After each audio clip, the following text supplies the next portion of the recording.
Hey, welcome back to the Cruxman. Listen, it's your boy Salt. You already know. You got Papa here on the other side of things, sipping on more whiskey as usual. He's in that zone. He's in that zone where he tends to be. Me, actually, I committed to this. I think I told you this maybe even earlier. I am done on the alcohol until I get to 5% body fat. So, well, actually, I said this until the 1st of April when I'm going to do a body scan. And then if I achieve the 5%, let's say that less than 7%, then I'll allow myself to have a sip of things. So let me, and I saved this on purpose because it has come to my attention that the 2 days prior to April 1st, and this is no April Fool's joke, you're going to be in Vegas with me. I know. I understand that. Yeah. So that's gonna be difficult. Hey, I'm trying to tell you, I'm going to be drinking green smoothies and probably just lots of H2O. We're going to be in Vegas together for the first time in like 4 years. You're actually going to come see my new house that I got up here, and you're going to be sober. Absolutely. We're going to a drag show brunch, for Christ's sake. I understand. It's going to be open bar to the best of my knowledge. Yeah. And I guess it'll just be mocktails and seltzer water for me. Oh, you're going to be so fucking weak. I'm going to break you so fast. That first fucking mimosa's going to come out. You'll be like, all right, I'll have one. 15 deep. We're going to be up there dancing with the drag queens, baby. Well, I mean, so understanding that is the 2 days prior to myself let me in. So I understand and I get that. So I'm not really tripping too much those particular 2 days. Leading up to said 2 days, though, I'm definitely shutting it down. So for those of you listening, that I didn't even twist his arm. Listen, I was realistic with it out the gate. I was like, you know what? Like, I already know. And as I set that date and I set that mark, I was like, that's going to be borderline. Like, not going to happen. However, up until that point, I'll probably be getting close to my goal anyway. So we're talking about a percentage. It's not a matter of me not being able to drink at all.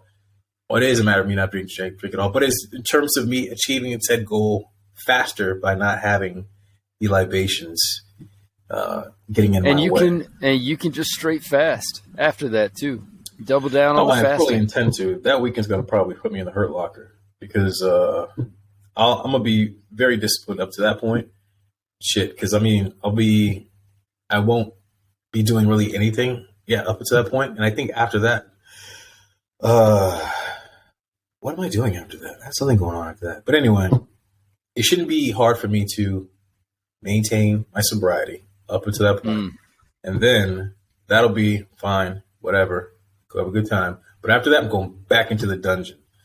Understood. You know what I'm saying? I'm probably going to go back with you. Dude, I've been cutting down so much, man. Like, legitimately, like my daily routine has been, I don't really eat until lunchtime. And and the first thing I eat is typically right after I go to the gym. So I normally take like some morning meetings at the gym, get my workout in, cardio, weightlifting, come back, make a green smoothie. So, broccoli and spinach, the green powders, protein, walnuts, avocado, all the green stuff goes in there with some protein and some banana to sweeten it up a little bit. Okay. And then I typically don't eat again until dinner. And tonight's dinner was awesome.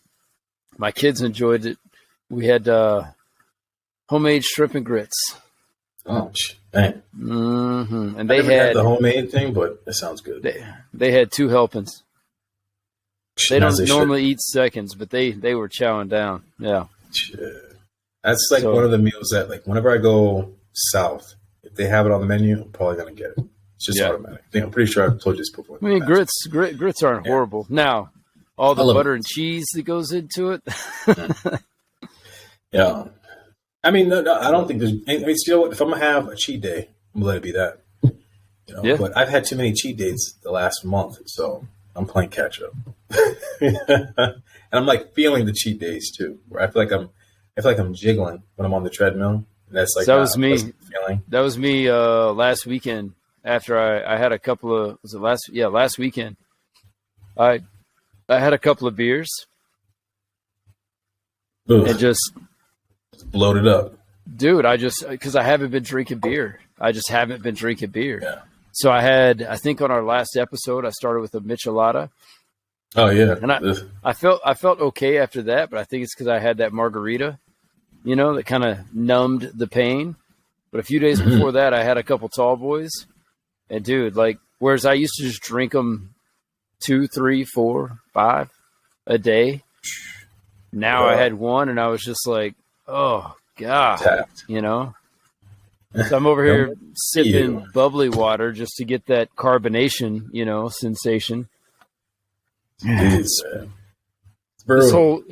whole endeavor of, let's do a podcast. The Cruxmen, we're hardcore. We drink and smoke all the time. Boy, it did not last long. It's just, I mean, it's got to be phases, I would say. Usually 9 times out of 10, straight abuse, right? Straight abuse. However, if we're going to get right for the summer, sacrifices must be made. Now, who's to say that it doesn't have to stay that way? However, if you're going to trade the goal, you're not going to get anywhere. You're not going to – it's easy to lose motivation if you put in all this work and you're not seeing anything. Mm-hmm. Now, you cut the booze out. Now, granted, I'm not saying that alcohol is going to affect everyone the same way. I'm not going to say that it's going to help you either. However, for me, I'm doing this because I know that I'm going to make significant progress in the direction I want if I cut it out, or at least reduce it significantly. And the problem is that what I consider to be a normal, healthy drinking habit, you know what I'm saying? I don't wake up needing to drink. I don't need nothing like that. However, compared to most people in this world, that's not normal. It's abuse. So I'm trying to become quote unquote normal in terms of my drinking routines, drinking habits, and not have the ridiculous tolerance that I apparently have, where I can just down stuff and be like, that's it. Like, we're not even done yet, So I would rather be like weak in that regard, where I can like smell a little bit of vodka, but oh my God, like I'm just tipsy and I'm gone. I'm like, be a cheap date as opposed to a very expensive date, and I haven't even had dinner yet. You know what I'm saying? So that's that would be ideal. Yeah, I would subject that most people have not lived the last 20 years the way that you and I have. And I know that probably amongst some of our peers, we certainly don't have a problem. We probably have less of a problem than the majority. Yeah. But no, I mean, you're right though. I mean, one, we have goals set. Two, we're not getting younger. I've definitely cut out beer. I'm now like, as opposed to drinking every day, I'm down to once or twice a week, So, and last night I had a bottle of wine. I'll admit that, but it was good. And it was just going down so smooth. Yeah.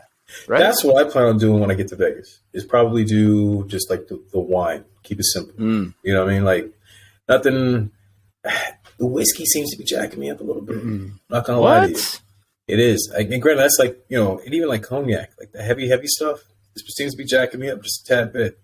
So I'm not, I kind of eased off of that and going to, switch to the wine. At least wine is healthy. It's grapes. It's all it is. It's just funky grapes. I think it's just the sugar, right? It's the sugar that. Oh, for sure. That's why no more cocktails. Yeah. Even though I love an old fashioned, I had to dial those back. Well, let me ask you this. Let me ask you this. How are you on like sweets and stuff? You got like a sweet tooth? Shit, I used to, not anymore. I used to be ridiculous on the sweet tooth tip. I'm talking like, let's just be clear. I used to devour Reese's Pieces like nobody's business. If it had chocolate and peanut butter, peanut butter M&Ms, Reese's Pieces, Reese's Pieces. They have the cups and they have like the pieces. You know what I'm saying? Yeah. All that. Like, it's a wrap. Game over. Dude, that is my weakness. It really is. Mm-hmm. I mean, and I travel so much when I'm traveling and driving, especially because I'm like, I think I'm just forever tired now. Like, I'm just always exhausted, chronically fatigued. Yeah. And so whenever I'm driving, it could be early in the morning, could be late at night. I need something to munch on to kind of keep my brain going. And I could munch on almonds, or I could do what I actually do and just get one of those family-sized bags of peanut butter M&Ms. Oh man, yeah. Oh my god! And just sit down and just watch a movie and enjoy yourself. Damn, you know. And I pop them 3-4 at a time. To this day, I can't go to the movies without getting Reese's Pieces. I can't sit in the movies without Reese's Pieces. So, like, for me, I don't. I stay away from chocolate just because it's sugar and all that. However, I do get nachos. I get nachos. My kid even she like, Dad, can we get nachos? Absolutely, because I'm getting them too. So, what about Sour Patch Kids? No, I can live without that. What about like? Because there's something that people like. I know my wife. Red Vines. I'm gonna do candies, Red Vines. So I was just gonna say, my wife, Red Vines and hot tamales. Oh, and Junior Mints. I'm like, what is wrong with you? Yeah, that's not. And should like gobble down a Red Vine, chase it with a hot tamale and a Junior Mint, and I'm like, interesting. I mean, not all at the same time, but just like just all the flavors mixed up, and then a big handful of extra buttery popcorn. Oh wow, that's a gut punch. Dude, when we go to the movies, I swear to God, she will spend $100 just on snacks. So she's got a crazy sweet tooth. Oh yeah. Oh yeah. You'd never know. You would never know. Yeah, you would never know. She asked me she didn't ask me. She told me the other day. I can't remember what we were talking about. But she was like, "I just feel like you judge me because of all the candy I eat." I'm like, "I don't judge you. If anything, I'm jealous." Like, look at you. Look at how you look versus how I look. And I'm over here eating a piece of spinach, talking about I'm stuffed, like. Meanwhile, she had 15 Red Vines for lunch, It's crazy. That used to be me. Like now, I would pay for it dearly. I would pay for it.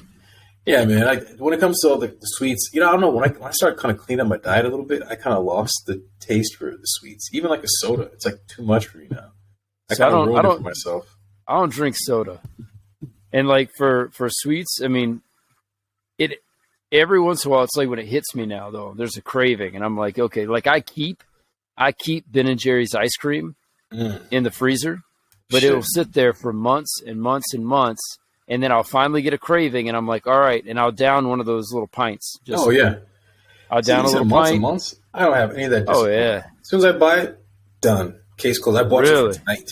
It's a wrap for you. You know what I'm saying? If I buy even 2 of them, it's not going to hang out, which is why I don't buy the sweets in the first place. I don't have the type of discipline. If I buy a box of Cheez-Its, it's gone. Cheez-Its are another thing. Because I'm just going to have one handful. No big deal. That handful goes, I'm like, oh my God, that was so good. Another handful. And it's just gone. I'm like, damn it. Or I leave like 5 in there. I'm like, what's the point? It's like leaving like a Kool-Aid in the container. I feel like you had like a phantom salt on your fingers just now because you were about to start your fingers. Like, yeah. Oh man, yeah. Instantly, I was in a very special place. We're gonna wrap up this episode, and guaranteed you go straight to the convenience store and get a box of Cheez-Its. Hey, I and some Reese's Pieces. Make a little Reese peanut butter cup and Cheez-It sandwiches. Ugh, can you imagine that? I bet it'd be good. I bet it would actually be good.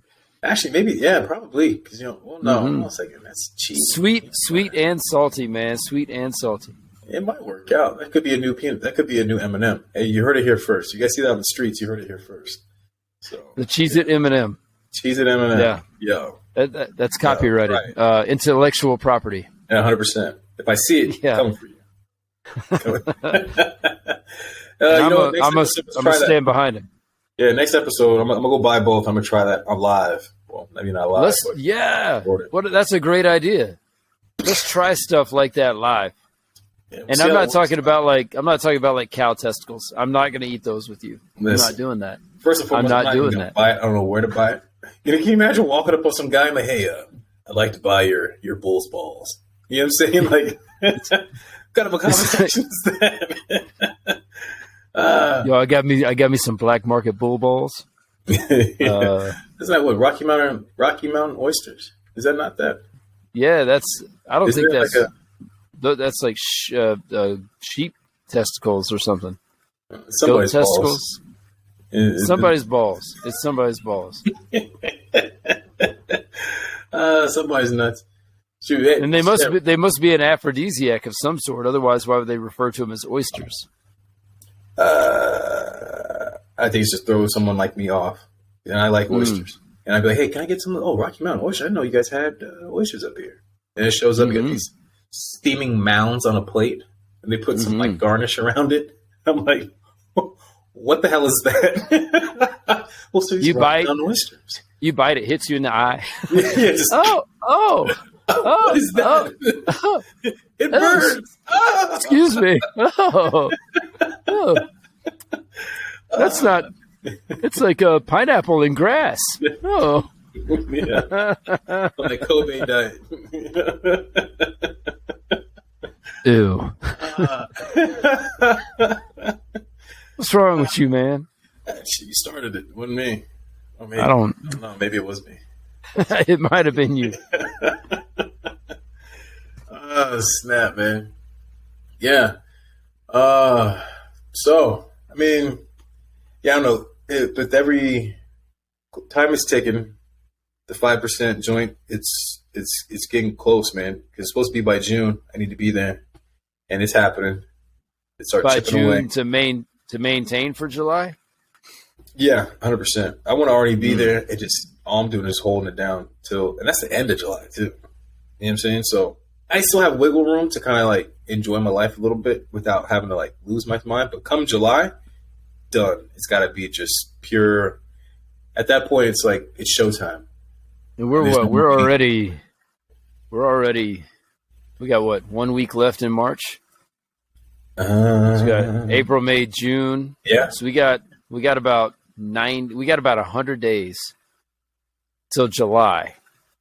Yep. So 100 days to cut it down, and then another month on top of that to maintain. Yeah, I mean, April will be.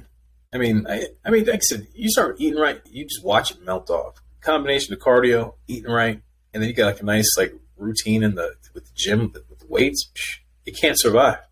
It can't, and it's not like we're 300 plus pounds trying to knock it out in 100 days. This isn't some David Goggins type stuff. You know what I'm saying? The motherfucker had a banana and he hit the treadmill and it started pedaling and he lost 100 plus 200 pounds. You know what I'm saying? Like, ain't nothing like that. We're talking about I need to lose. Well, the thing is, I'm not even trying to lose weight. I'm just trying to chisel it up. You know what I'm saying? I want to keep my mass. I'm not trying to lose it, So, yeah, like the little pudge that I see, because I had too much fried fish when I was in Montgomery, I don't know, the barbecue, whatever, the lack of everything. Yeah, it'll be easy money. So not too concerned. Not even worried about them. So like, riddle me this. Now, when I come to Vegas, it's not going to be like the last time we went to Vegas, which I'm pretty sure the last time we went to Vegas was the bachelor party. Mm-hmm. This one's going to be very dialed back, pretty dialed down, at least in my mind. Right. It's not going to be the bachelor party. Well, no, that's not going to be that. But it's not going to be crazy either. It's going to be very, not biblical, but it's going to be mild, at least in my mind. I don't know. I guess it depends on what you're comparing it to. So what I've seen of the itinerary, it opens it up to becoming legendary. Oh, you know what? I'm sitting here thinking that people are listening. So the birthday, shit. I'm thinking like there's people around, and I'm like, the thing is having talking code. Yeah. So you said it has the potential to be legendary. All right, bet. Yeah. I don't know what that itinerary is. I just heard about the events, the comedy show, and the drag brunch. So for everyone listening, so that we're not talking in code, what we're talking about right now is my mother-in-law's 60th birthday. Yeah. And my wife has gone into much detail to make sure it's a phenomenal weekend event. Okay. So she's got all of her friends coming. She's got her sister, her brother-in-law. I think Mateo, my father-in-law, is going to be, might be his first weekend back off the boat. So he might be able to join us. So that'd be a great birthday, surprise as well. So right now she's looking into a limo to take us around. Night one, we've got the dinner reservations, and it's like a party of like 20 or 30 people. So we're rolling kind of deep. Okay. And then we used one of our friends that works at the Strat, and we're going to a comedy show, and he's comping all of our tickets for the comedy show, so that's free. And then after that, it's like whatever people want to do. Like maybe we go down to Fremont. I won't drop the name of the hotel or his name, but I call my casino owner friend, and maybe we go visit them for a while, whatever. But then the next morning, I think it's at 10 or 11. So it would behoove us to keep it somewhat mild that Friday night, because we got a pretty early brunch reservation for this drag brunch show. And then the rest of that afternoon is just, it's wide open. So I say legendary. I think I think it's gonna be really fun. But yeah, I'm gonna attempt to keep it mild based on recent events. Understood. Did I tell you about that? No. my vodka blackout session. Mm-mm. Oh yeah. Did you reveal something? I revealed all of it. Do tell. Oh yeah. So not this past weekend, the weekend before, I finally had a weekend off, and we go out to our property that we have in Arizona, right? You've been out there before. And my sister-in-law shows up, and she's hanging out, with my wife and our kids and whatever else. And my wife, being the good wife that she is, she's like, hey, babe, like, no responsibilities today. I know you've been out on the road a lot, just go enjoy yourself. So I hook up with my uncle and my aunt and some family friends, and we go hit the bar. And because I haven't been drinking, and because I'm in like weight loss mode, my tolerance has gone down. Not to mention, I'm in a very particular little town where they all know me. So when I order a vodka tonic, it's like vodka splash of tonic. And for me, because I enjoy the flavor of vodka, those go down great. A little bit of carbonation, all the flavor of the vodka, and I'm golden. I had 3 of those, and I don't remember the rest of the night. And by the rest of the night, I mean by 5 p.m. until I woke up the next morning, I have zero recollection. Now, here's where it gets interesting. I wake up. I have no idea where I am. I'm looking around. I realize, okay, my wife is here. That's good. I'm in my room. Okay. What the fuck happened? I walk out, and my sister-in-law looks at me, starts laughing. Because you know what I'm expecting? I'm expecting my wife to just give me like evil looks. Actually, yeah, let me back up. I roll over, and Blair looks at me, and Blair starts laughing. My wife. I was like, all right, what? She goes, you'll find out. I'm like, I don't like you'll find out. I don't like not being in control but I already have lost about 14 hours of my life that I'm never gonna get back. so she goes, let's go have coffee and sit by the fire pit, and I'll go get my sister, and we'll fill in all the blanks. So apparently, my uncle brings me home, and I am just. I mean, obviously, I was blacked out because I don't remember. I don't remember leaving the bar. I don't remember riding back to the house with him. I don't remember hanging out at the house with him. Man. I don't remember, my wife being like, "Hey, just hang out by the fire pit while I put the girls to bed, and then I'll bring you in and I'll put you to bed." And she was expecting me to be like, "I'm not drunk," let me inside, But apparently I was just like, I couldn't talk. Apparently I just kind of waved my arms and gave her a thumbs up.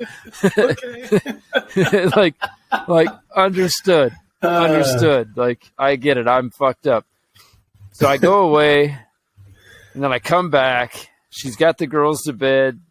She puts me to bed. And you know how I sleep. I don't sleep with clothes on, right? I sleep buck fucking naked. So she puts me to bed. And then she grabs a bottle of wine and goes out to the living room, and she's hanging out with her sister in the living room. And apparently about 10 minutes later, and they're about a glass deep,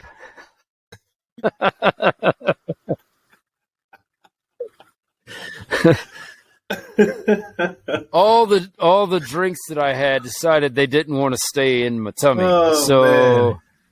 So I get up, and apparently I come walking out into the hallway, buck fucking naked. The only person who can see me is my sister-in-law, to which she now is telling the story, and she goes, "So yeah, I took a scan, top to bottom, bottom to top, liked what I saw, and then looked at my sister and was like, your husband's naked in the hallway." Oh man! Apparently, I looked right at her, butt fucking naked, just dick and balls. And then I turned, walked into the bathroom. I pulled out my 4-year-old's little step stool, sat down, and just went. Oh man! As the story goes, this happened 3 times. Oh wow! Yeah. Before I finally was like, you know what? And I'm laughing, and I'm like, sometimes your sister-in-law is going to see your dick. I mean, sometimes that's just going to happen. Who hasn't seen some Rocky Mountain oysters? It is what it is. Yeah. That's I'm shit. This is why I stay away from vodka. I don't even mess with that anymore. It's like so our engagement in Palm Springs this summer. Oh yeah, I need to avoid that. You know what? It's hard to tell a grown man what to do because people start passing it around. You're like, "Salt, let me go!" I'm like, it is what it is. I'll catch him when he falls if I'm not falling right next to you. I swear to God. I'm going to wake up next to you in Palm Springs. Blair's going to be like, "You fucking idiots did this to yourself." It's all for the gains. Yeah, that's it. Man. Yeah, last night everyone saw my dick, but they also saw all 8 of my abs, so what up? Exactly, it balances out. Yeah, and all this weight loss is making my dick look bigger, so. Well, you know what? Hey, once again, gains all around. Man, yeah. When you start losing all that fat store, it definitely hits you a little bit harder. I mean, I got to pace yourself, which, you have plenty of practice between now and then to find your groove. Yeah. It was weird though, man, because you know me, like in the Hollywood days. I mean, keeping it clear. Yeah. I mean, how many nights have we been out in Hollywood, and from start to finish, I'm good to go, and I've been doing vodka and tequila all night long. Mm-hmm. For whatever reason, man, this particular day, those doubles hit different. They hit way different. Yeah. And they're trying to tell me like, oh yeah, but you were doing shots with this old veteran guy that you met, and you guys hit it off. And I'm like, all right, that sounds cool. But it clearly hit me before that because I have zero recollection of doing any shots. Man, I remember sipping casually. I even had a water. I was trying to be responsible. I remember sipping casually on my drinks. I had 3. That's not unheard of for me at all. Even 3 doubles, not unheard of. And then night, gone. So. Oh, man. So there's that. It happens for sure. Mm-hmm. Yeah. I don't know.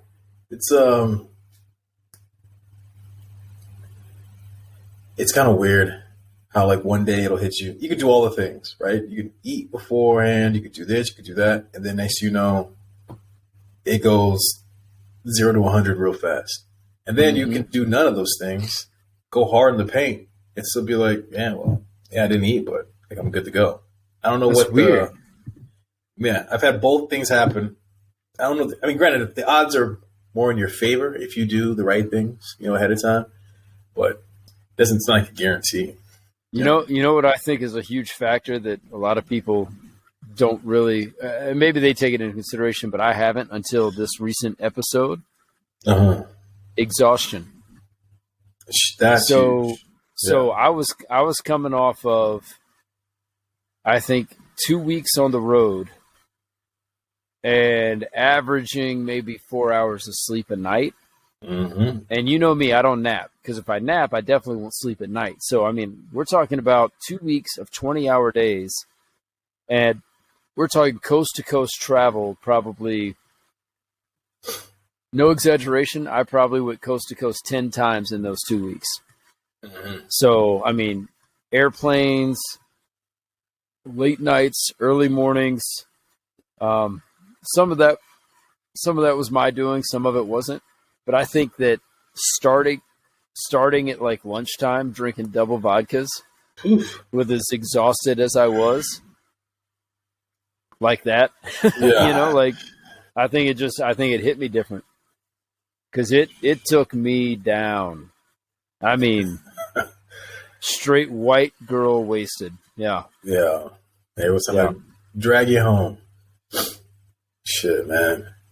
Yeah, I've been laying off of it for sure. And even like now, like, man, like that's one thing that I'm glad to be back home so I can like cook my own food and do all this other stuff. Like, granted, I'm not whipping up no shrimp and grits, but I have intentions of making myself like, some chilies and spaghetti and stuff like that. Listen, so when it comes to cooking, I keep it very simple. I don't go hard in the paint. It's just me, and I don't really give a damn. I just need food. I'm just hungry, So to keep myself from going out to eat, I have like my top 4 or 5 dishes that I make, and just keep them in rotation so I don't get sick of them. What are your favorite your favorite dishes that you make that you also are like proud of? Where you're like, yo, this would be a good like date night recipe. It's simple, but it's fucking tasty. You can have some wine. Oh, that's like, I think an easy kill is spaghetti. You mean? Okay. Spaghetti. And I say spaghetti because like in terms of like with the wine, I get the Texas toast. It's nothing crazy fancy, nothing like that. However, I think it's very delicious. I'm gonna go northeast. Or what kind of sauce? What kind of sauce do you use?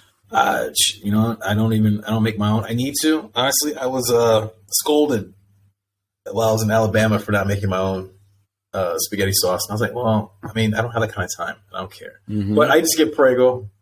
I'll get like the roasted garlic Prego. I'll dump that in there. But what I think the game changer is when you put like, I don't give a shit, like you put ground turkey, ground beef, whatever. I think the beef makes the sauce taste better. But get ground pork, throw that in there, mix that in there with the sauce. And then I think you just dock it up just a little bit more. I get the pork flavor in there. I mean, you're basically throwing bacon in there. I mean, you got that pork fat. Yeah. There's no better fat than pork fat. Agreed. I mean, I'm not saying I've ever done it before, but if anybody was ever like, hey, we have 3 shot glasses of fat. We have cow fat, chicken fat, and pork fat. Of those 3, I'd be like, yeah, Absolutely, pork fat. The other two, I'm like, ew, gross. Why? I don't know. But pork fat, I'm like, yeah, fuck, down the hatch. Let's get after it. So it's got that salt content to it. It's just outstanding. Yeah. So what kind of noodles do you use, man? And I'm asking, I'm going somewhere with this. So well, yeah, no. So it fluctuates. I'm trying to be healthy now, so I do like the whole wheat stuff. I'm an angel here. Sometime I'm a spaghetti type. Another time like a penne. Another time I kind of rotate between those three for the most part. But it's like flour or wheat noodles. For me, yeah, it's either the wheat or I try to get those tomato ones or like a zucchini one, something like that. It's like a vegetable alternative There's like or whatever. have you had the red lentil, the lentil ones? I haven't had that or one. the I haven't had that one. So there's the lentil ones, and then there's the ones that are made out of chickpeas. I've seen that one. Dude, I love them. I love them. And people are like, oh, they're gross. They're not like real noodles. I'm like, yeah, maybe not. But once you get used to it, for me, I prefer it. And regular noodles, which is why I've never been a big pasta guy because it fucks up my stomach. Okay. I don't know why. Maybe I don't know what gluten is, but maybe it's a gluten thing. I don't know. But it messes with my stomach. Mm-hmm. So it's like, when I come home off the road and I'm like, looking at my wife like, yo, I haven't seen you in like a week or 2 weeks or whatever. She's like, we're having spaghetti She's like, but we're having spaghetti for dinner. I'm like, I'll just have the sauce because I'm not trying to do myself dirty like that. Like I know I'm going to have a problem and that's never comfortable. If I have too much like regular pasta, the same thing happens to me. I kind of get this weird stomachache. I guess I probably down way too much pasta. It's expanding in my stomach, and I start losing my mind. I got like I'm uncomfortable for like hours afterward because I overindulge. But if I get like those other ones, those alternative ones, I don't know, the green version, I don't know what the hell, but you pay a little bit more for like the chickpea or the tomato or whatever, the lentil, but I can process it better. So I just roll with that every time. It's easy money. Yeah, man. Cooking wise, honestly, I've been wanting to get better in the kitchen. I had committed to doing so, but I haven't really been home to actually like get it on. But like tacos are easy. Tacos I could do any day of the week, all day of the week. Burrito, hard shell. I prefer the burrito just because it's not as labor intensive, I guess. Damn shells. If you buy the shells in the store, they fall apart, and that drives me crazy. You might as well turn it into put some Dorito chips over there and call it good with that. Dude, you got burritos are. I prefer a burrito because I prefer a soft shell. Yeah. With the exception of when my wife makes tacos, because she will take like the flour tortillas and she'll fry them slightly on each side, and then she's got a little rack she puts them on, and they fold over into a shell.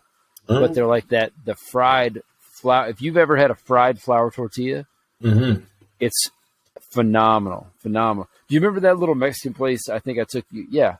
That little Mexican place I took you to in Temecula when we met up. Oh yeah. Right? Yeah. They had fried flour tortilla chips versus fried corn tortilla chips. The fried flour tortilla chips have that like puffy, flaky consistency. Yeah. Oh man. So that as an actual, taco holder shell, phenomenal. Absolutely sounds phenomenal. You know what they do like this? You ever been to Velvet Taco? Yeah, in Texas. That place, there's this one in particular. I want to say there's one in Fort Worth. Yeah, that's the first. That's the first one I went to. The best one I've ever gone to. Yeah, but there was one taco they have there. I want to say it's the Kobe beef or whatever taco, and they like put like this Parmesan cheese on the shell. They fry that into it, and then they load it up with all the things. It's either that one or the buffalo chicken one, something like that. That is an amazing, amazing taco. It never gets old. Did you? I know. For whatever reason, you're like, oh yeah, shrimp and grits. I love that, but you will not eat chicken and waffles, which I think is absolute garbage. But they have a like combination. Velvet taco as well. Yeah, it's disgusting. Not a fan. Okay, it's Just go ahead and end. I'm just gonna go ahead. I'm gonna leave. Shit's gross. The shrimp and grits taco was good though. That one's good. They have that there as well. I get that every time. The chicken and waffle thing, I don't know. It's just because you know what? I didn't even. The only reason why I even tried fuck is wrong? Fuck it. It's so good. No, it's not. It truly isn't. Like it's not a preferred flavor for me. I'll do the chicken, then I'll do the waffle, but I'm not gonna put them together. That makes no sense to me. I don't get it. The sweetness with the ugh.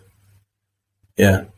I don't know. Boy, I cannot wait to see you eat a Reese's peanut butter cup in between Cheez-Its. At least there's two things I like. I think that's just that's a weird combo. Oh, you trying to tell me you don't like waffles and or chicken? I mean, I do, but it's not a combination of choice. No. I even actually had, I think you were with me. I had the burger between two donuts, two Krispy Kreme donuts. Oh yeah. Yeah, we were at that down in San Diego. Yeah. Whatever Carnival was, Del Mar Fair. The fair. That's what it was. Yeah. Yeah, that one was good. But you had that one, and then I had the chicken one between the two jelly-filled donuts. Yes, indeed. Fantastic, man. But that's a lot closer to chicken and waffles. Indeed, it is. Yeah. It just hasn't made any sense to me yet. I don't know. Maybe one day it will. Probably not. Snap. Hey, you know what? I watched this show on. Actually, there's a couple of shows I saw.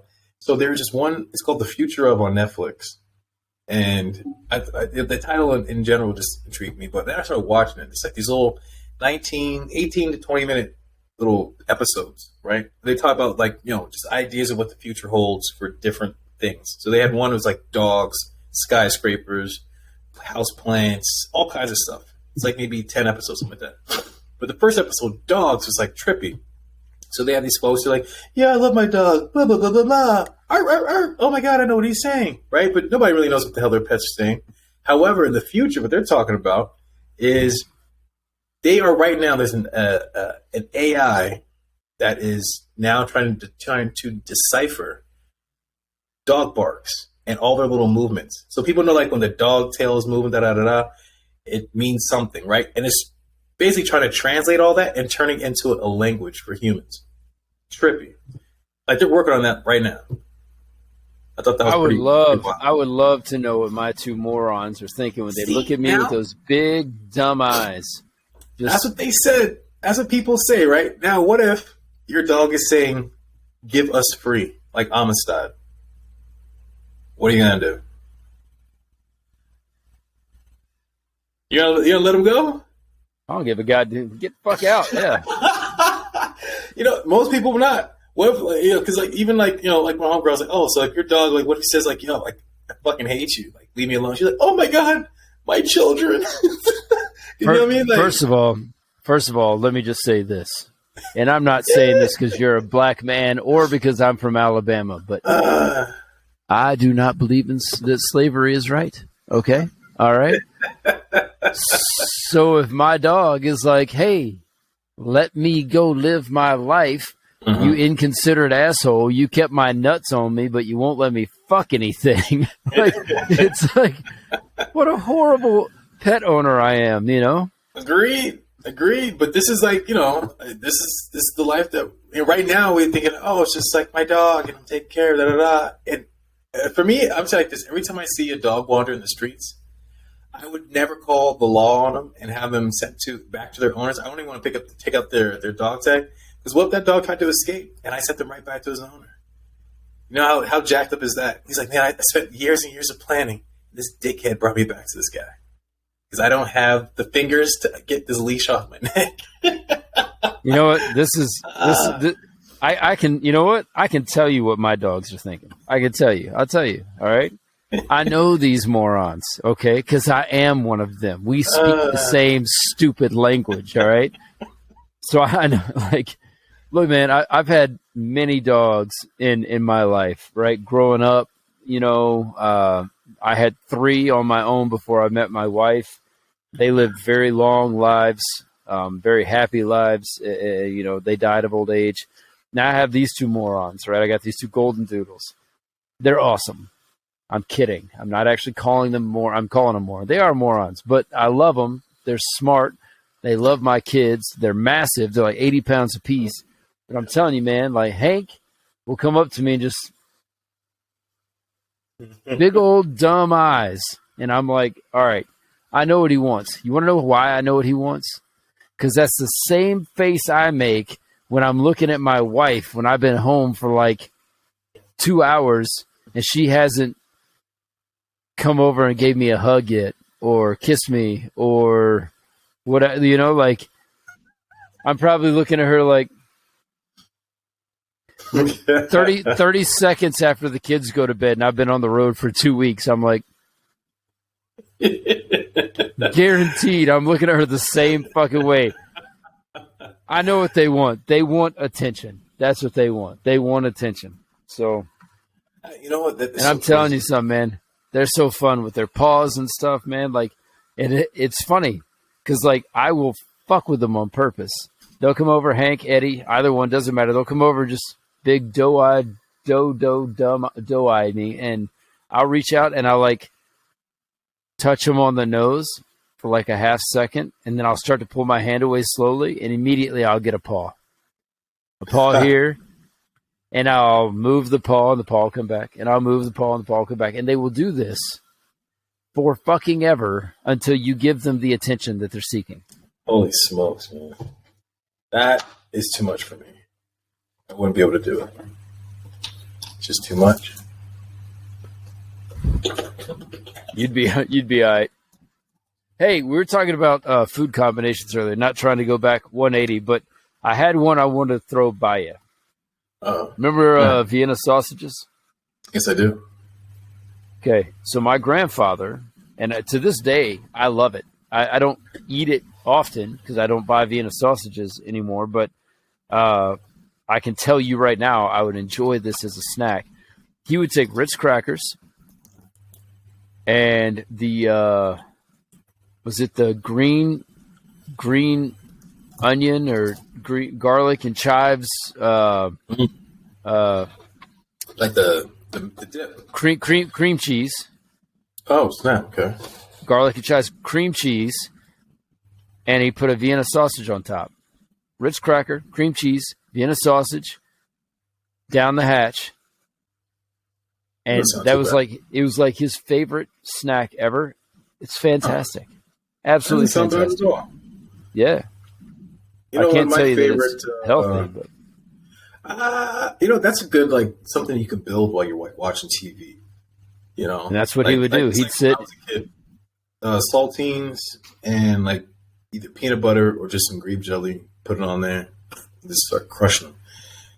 I love one thing that I put my daughter onto as well. It's just nothing crazy, nothing like that, but corned beef hash and eggs. It's like a staple. I love that combo. I think it's one of the best combos. Put some hot sauce on it.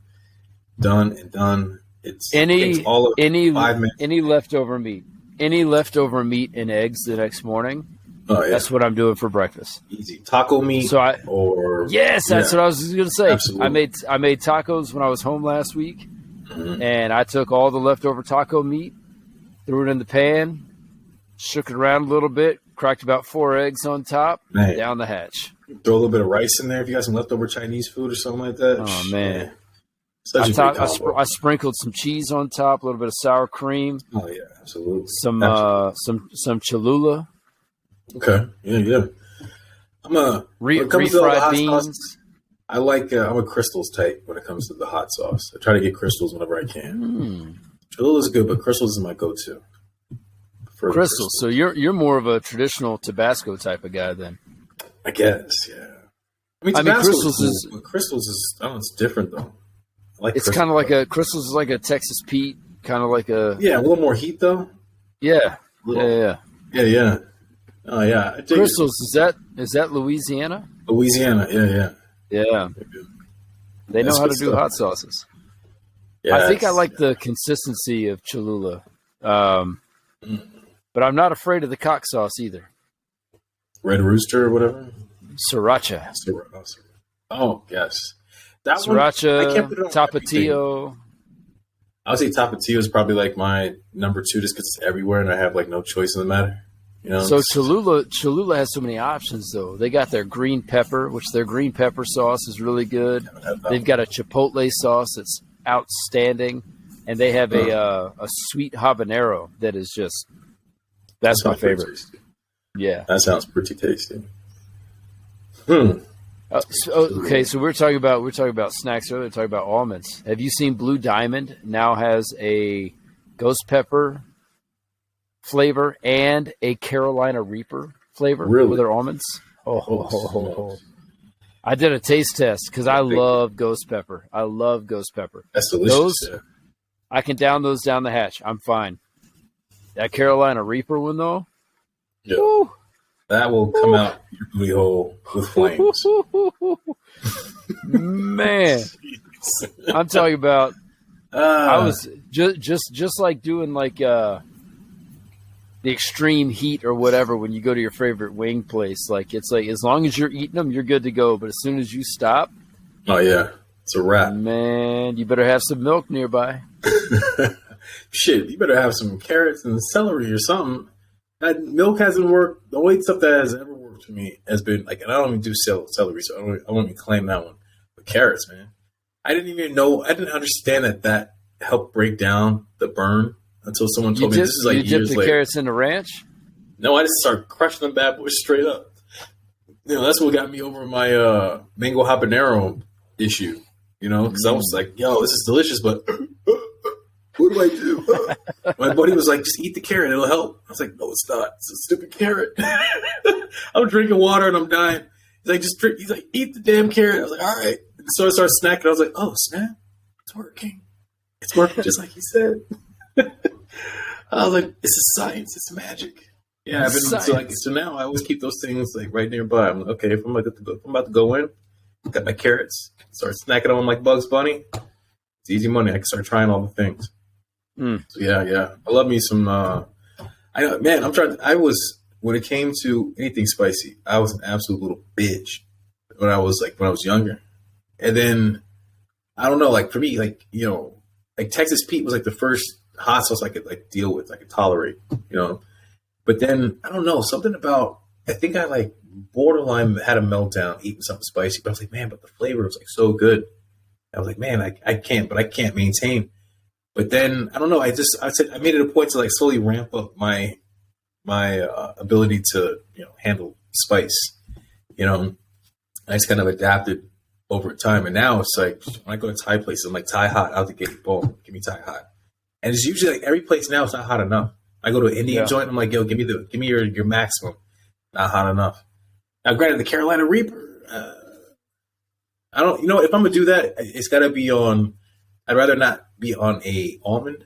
I'd rather be in some other form. You know, put it on some barbecue or something like that. I'd rather have it on a meat. If I'm gonna go there, I'm not gonna do that. I've had like a ghost pepper salsa and like a Carolina Reaper salsa.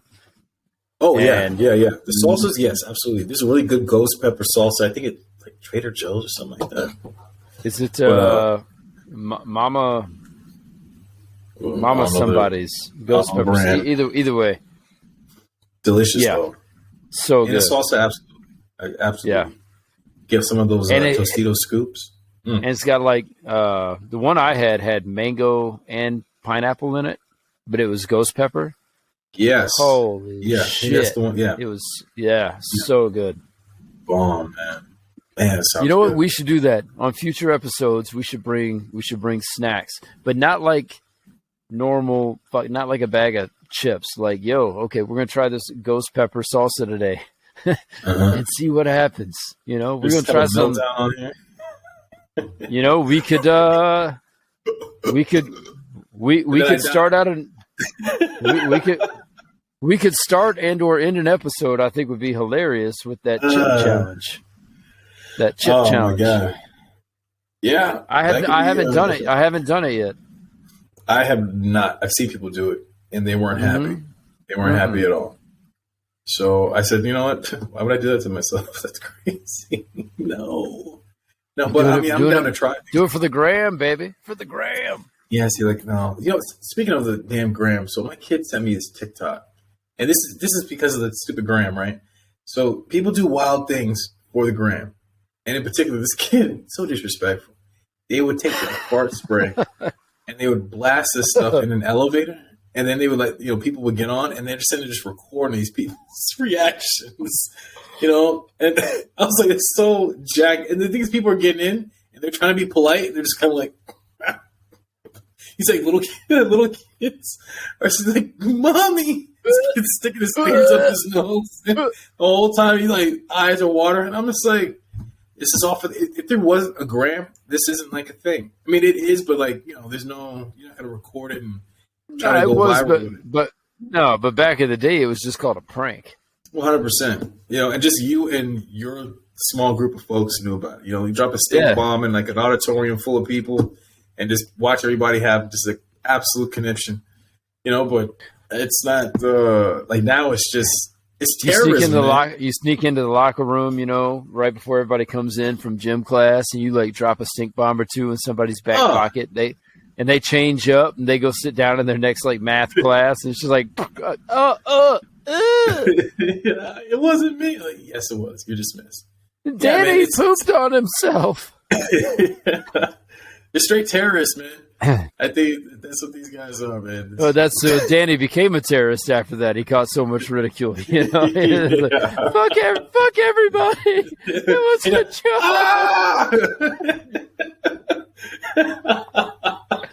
I didn't do it. Yo, man. Fucking dad disowned him. He's like, I taught you better, son. Yeah. Yeah, it's the prank game is next level now. Absolutely next level. I'm not even sure. If I was ever to be part of one of these little pranks, I would be very upset. To the point now, it's like, what's an accident? You don't even know what an accident is. You might as well start slapping folks. If anything goes wrong, that's just not the norm. I'm going to assume that he's going to Will Smith everybody. He's going to start Will Smith everybody. Will Smith. So, I mean, you saw the Chris Rock joint? You saw that?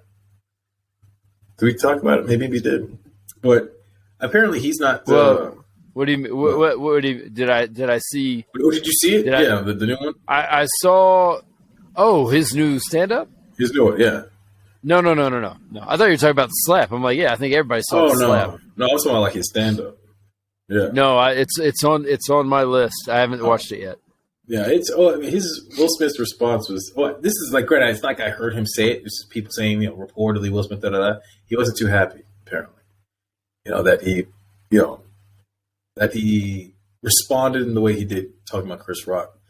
I think it's all 100% legal, man. You slap me on national television, I have free reign to say what I want, how I want, and you're going to take it like a champ. And that's just it. Case closed. Oh yeah, that's just my personal opinion.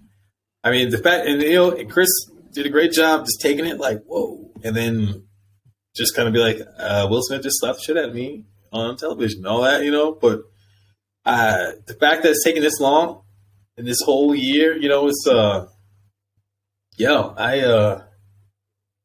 think it's gonna be. I thought it was.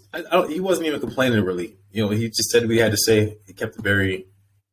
It was funny, man. It was funny. It was a good stand-up. I dug it. What's it on? Netflix? It's on Netflix, yeah. Yeah. It was like a live special, so you can kind of see it. Like, it wasn't like a flawless stand-up. Like, it wasn't like a flawless set, because he, like, made little mistakes that, like, normally I wouldn't see him, like, do. Because I think that they didn't edit it, Well, he was probably nervous that Will Smith was in the audience going to come slap him again. Possibly, yeah. That slap set a trend because like numerous people started rushing stages. Even like when Dave Chappelle was on stage, some guy ran up there. I don't know if he's trying to attack him or what.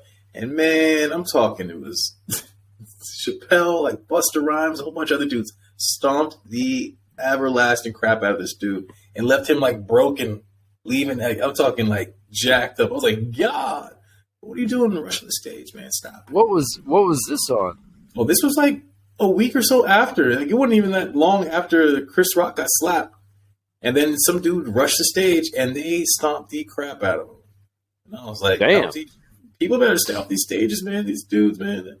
Listen, one of these days, someone's going to pull out a pistol, just light somebody up. Like, I don't know. Look, man, these folks. I mean, there's folks out there. Like this is probably a whole nother episode. Actually, this is another episode because I guarantee you could go a full hour talk about this. Maybe we'll go part 1, part 2. We'll talk about this on the next one. But I would be interested to know like your opinion of, because you mentioned like Busta Rhymes, right? Like these hip hop artists who are out there and their relativeness when it comes to, let's call it quote unquote thug life. Because I'm pretty sure there's some rappers out there, maybe some who are part of the NWA or whatever else, they've probably done some pretty bad shit. You know what I mean? Like Ice Cube, he's probably fucked some people up in his lifetime, right? Yeah. Now he's borderline just a big actor, producer, and he's fucking funny about it. I don't know that Kevin Hart has ever stomped the shit out of anybody, but I bet Ice Cube probably has. You know what I mean?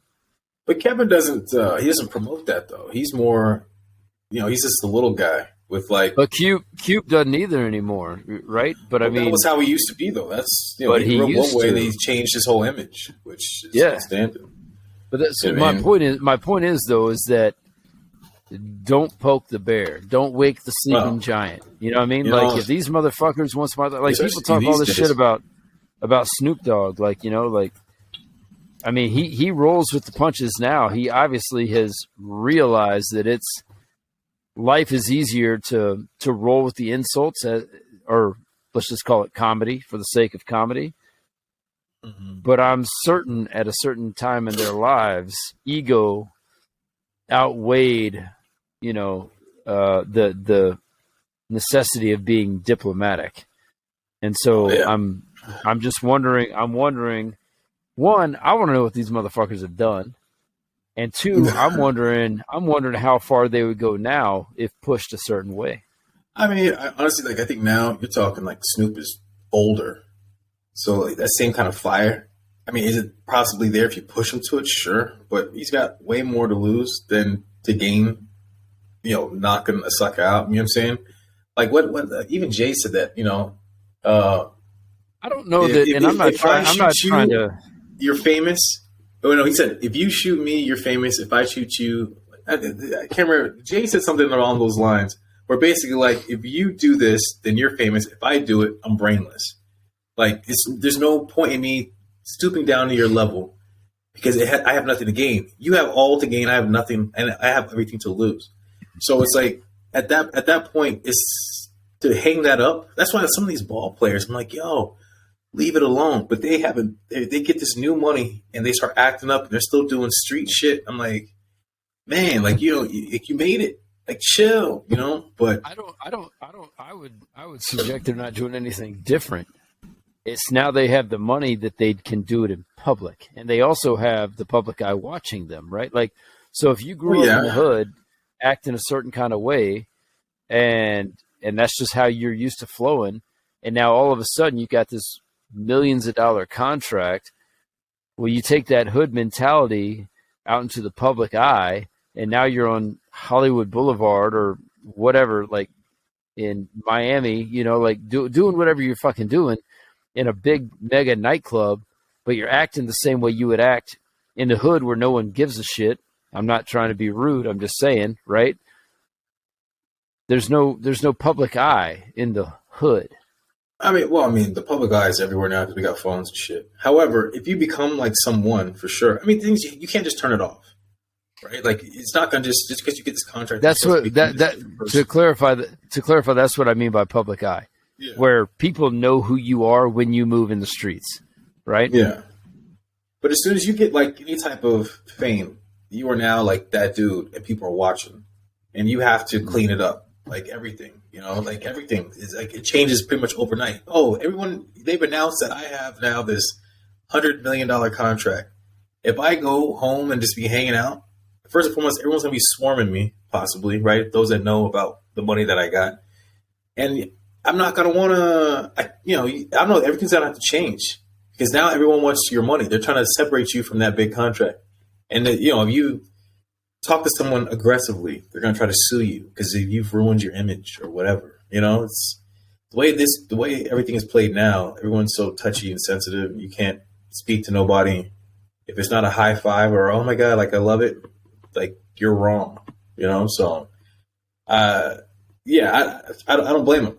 Yeah, I would definitely dial it back. You can still be you, do you. I mean, I would never take anybody's disrespect, but I wouldn't even put myself in the position to have to defend myself, really.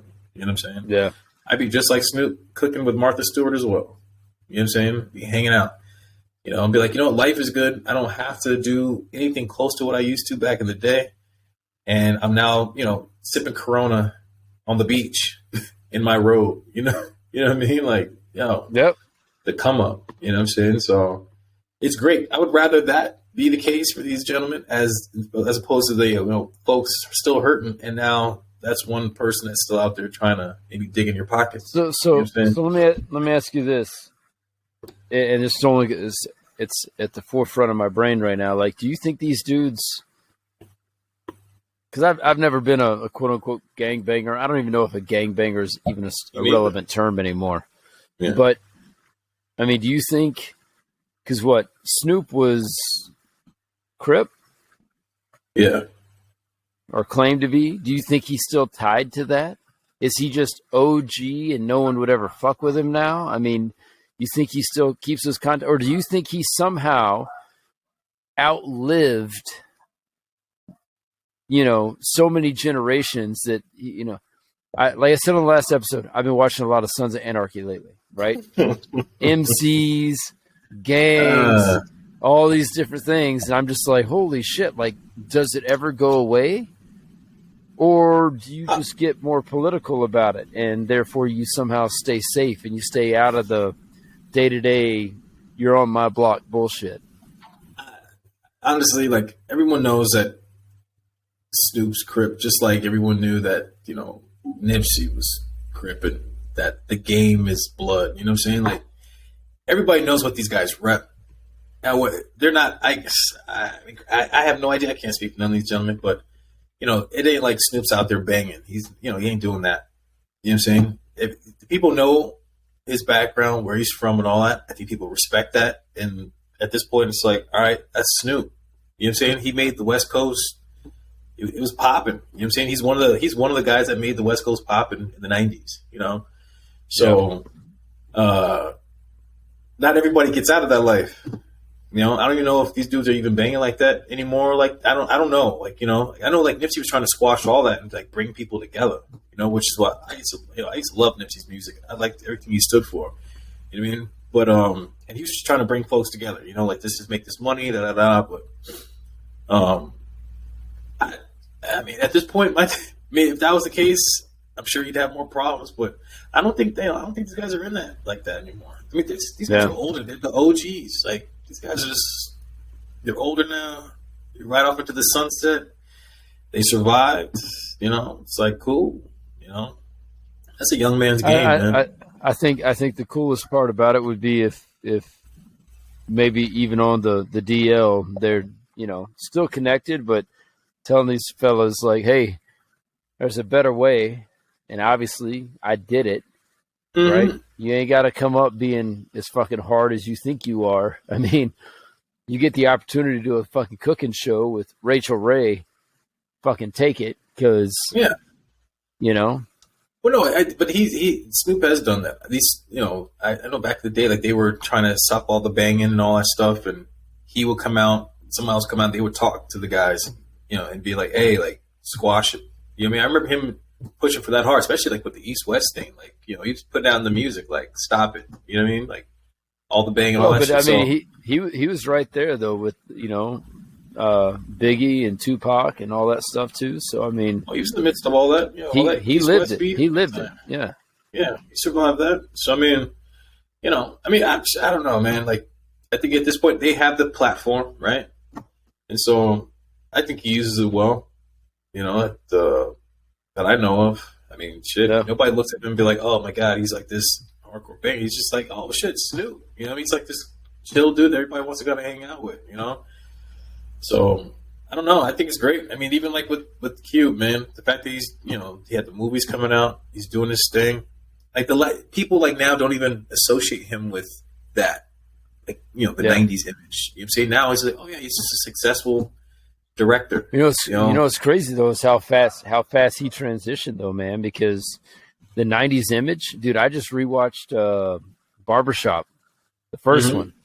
Yeah. And that was early 2000s, wasn't it? I mean, that wasn't long after NWA, died essentially. I mean, but the thing is, Cube was always smart though. You know what I'm saying? Like, he was, I think all those dudes were smart. I mean, absolutely. Dre, you don't make $1 billion deals being dumb. Easy, Easy. I mean, Easy obviously died, but I mean, they were all fucking smart, man. Yeah, I mean, it's, they put it together, they made it happen. Which, like I say bravo. They made blueprints for other people to follow, which is outstanding. We just need more blueprints out there, where it's not just music, it's not just ball. There's other things that you can do, to branch out and try other. It's not for everybody doing music, playing ball, all that. You know what I'm saying? It's not for everybody. There's other things though, which even like the big, like what? Well, shit, Okay, I'm kidding. No, we go on for days and days. Barack was a big one. Like shit, I never thought I'd even see that in my lifetime. That was crazy. I remember Pac even rapping about that. The first black president. But you never thought you'd see a half Hawaiian, half white president? That's weird. I'm gonna burn this episode down. But yeah, man. No. I think the come up. I like the transformation that people make. I mean, you see folks one day, and then they become something else. So, correct me if I'm wrong, but I don't think we've ever had 2 consecutive presidents that did not serve their country. You're probably right. I always thought that was actually mandatory, did. It's like expected almost.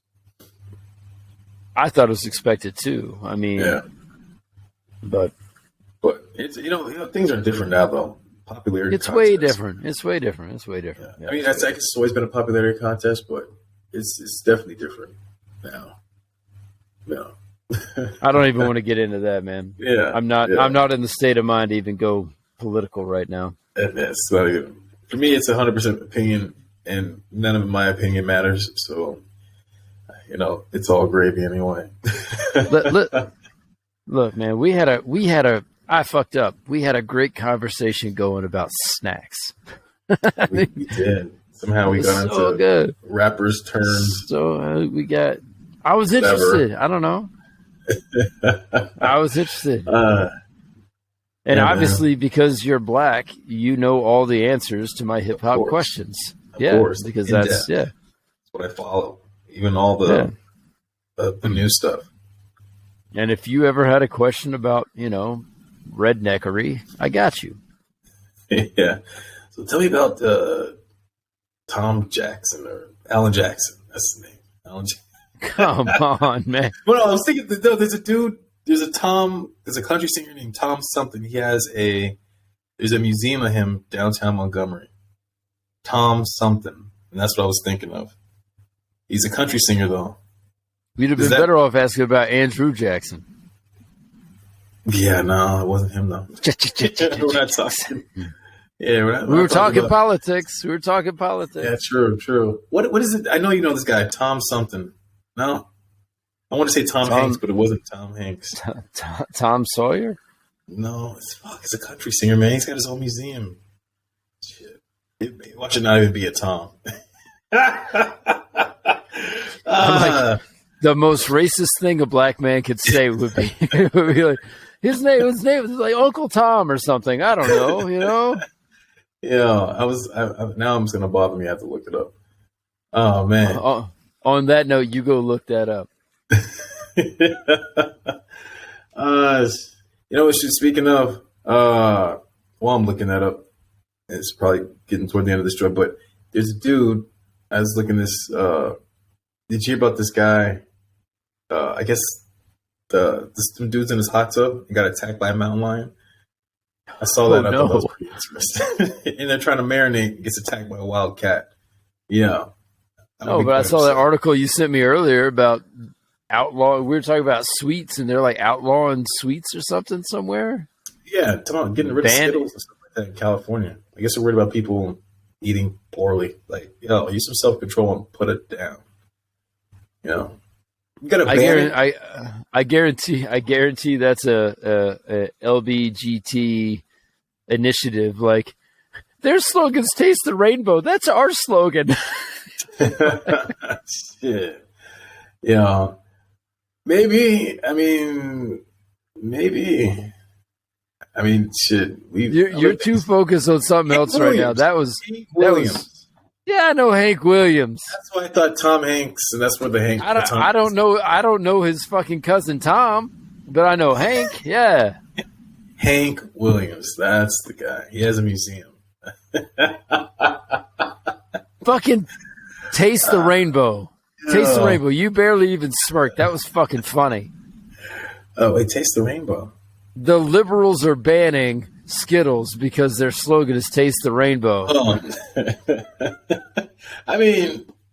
If that was the case, I'm pretty much done. I'm out.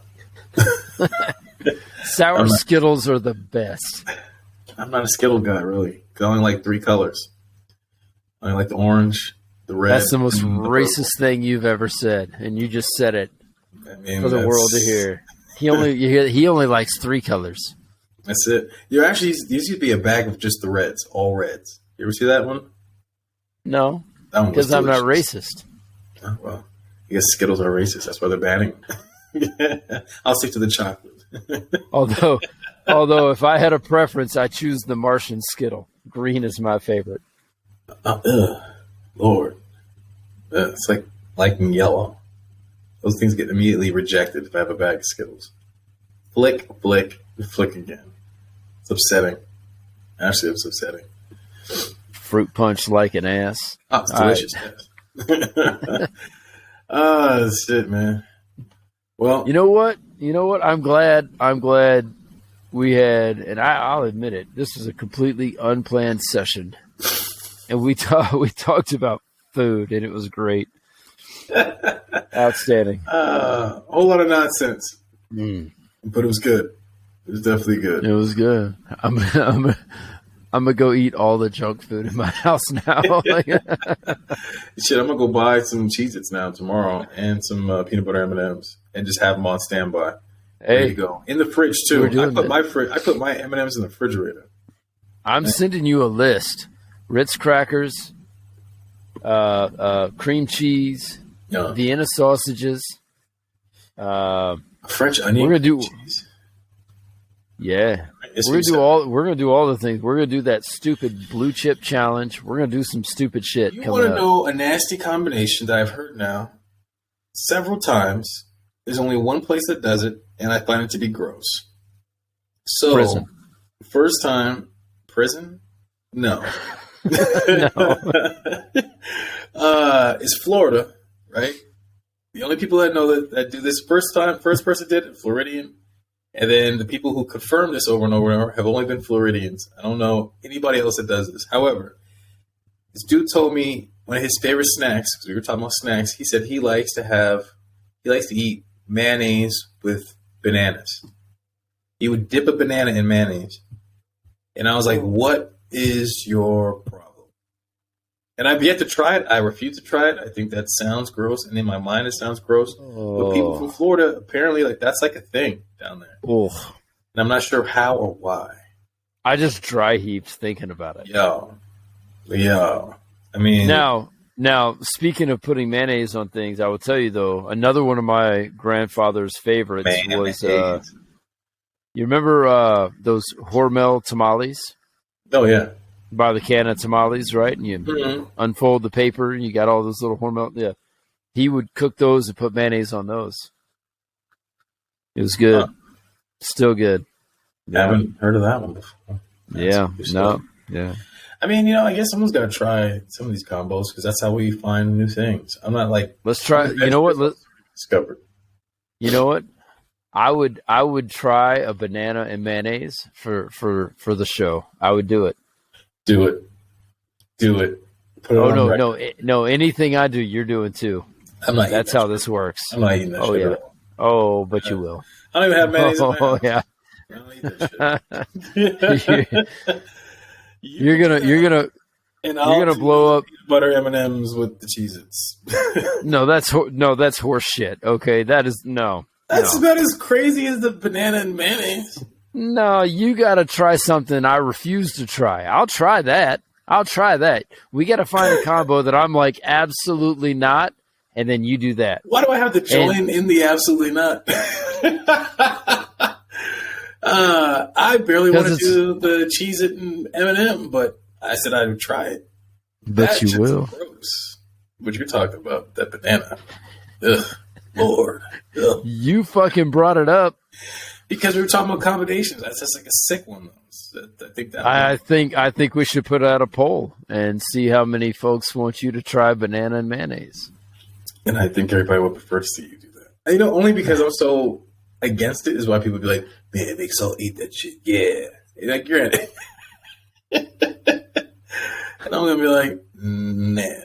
I'm going to vote like 1,500 times in the first minute. Just my fingers doing it. I'm going to look at who clicked and be like, this is all one person.